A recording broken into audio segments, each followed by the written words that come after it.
I think the problem that we see in the community especially is that, as we know, these patients continue to be followed in the urologist's office. They're coming in, and then the busy urologist, all of a sudden, there's a little bit of a bump in his PSA, and he's sort of thinking about, oh, I've got 30 more minutes, I've got 10 more patients to see, oh, it's okay, I'll just see you back in 6 months. And unfortunately, they don't recognize that because they're on ADT, they're used to seeing these small blips in their normal patients who are not on hormonal therapy, and these patients are asymptomatic, the urologist sort of forgets about them.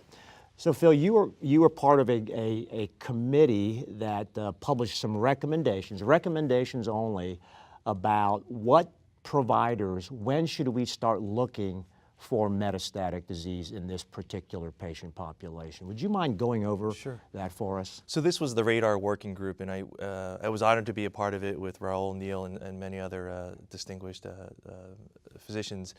And we met in 2013, we published this in 2014 in urology, and it was really to meet an unmet need in the community with regards to when you image patients to detect metastatic disease. And I think a large part of it was the fact that patients were M0 CRPC for a long time and we knew that these patients did have metastatic disease. And data from Neil and Evan Yu shows that a lot of these patients actually, when you screened them or did bone scans and CTs, actually had metastatic disease.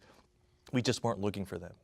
So what we did as a group is we created 3 separate buckets. We looked at patients with initial diagnosis, biochemical recurrence, and M0 CRPC. Patients at initial diagnosis, we recommended that you get a bone scan and CT. If they had a Gleason grade greater than or equal to 7, palpable disease, or a PSA level greater than 10. You needed 2 of the 3 before you would get imaging. And the whole point there was to discourage imaging for patients with low-risk disease. In patients with biochemical recurrence, we recommended bone scan and CT in patients when their PSA levels reached 5. And again, we know that's not true now that we have next-generation imaging. But for the time being, we recommended 5. And if it was negative, we recommended it again at a PSA level of 10. I think the M0 CRPC recommendations were really where it's made a really big impact. And from there, we recommended a bone scan and CT when patients' PSA levels reached greater than or equal to 2. And then the next one at 5, and every doubling of PSA after that based on PSA checks every 3 months. So based on that, I think I think these guidelines have been helpful for a lot of the community to really detect metastatic disease and make patients eligible for a lot of these therapies that are now approved for M1 CRPC only. So Alec, you've got again, very highly evolved group.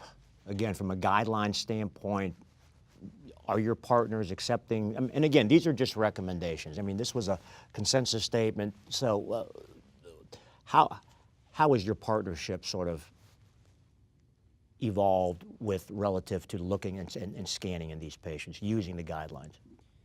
So, we created Advanced Prostate Cancer Center along with navigators and pathways. And we also understand that in order to properly identify these patients, that we really need to monitor them in a systemized fashion.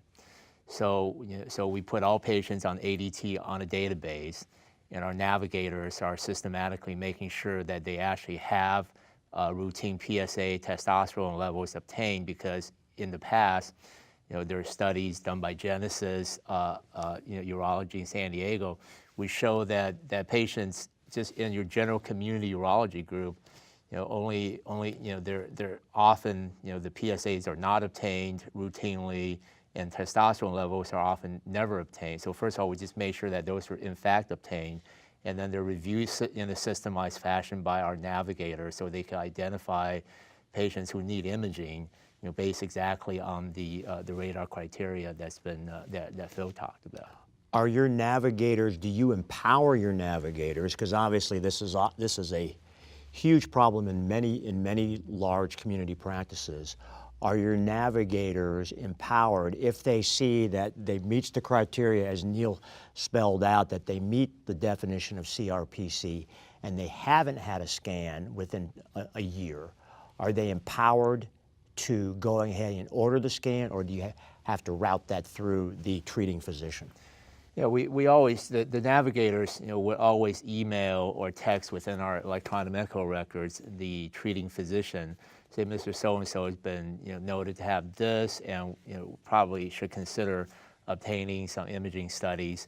And most of the time, the urologist sign off on that, so yeah, no, that's fine, and then the navigator go ahead and order those tests.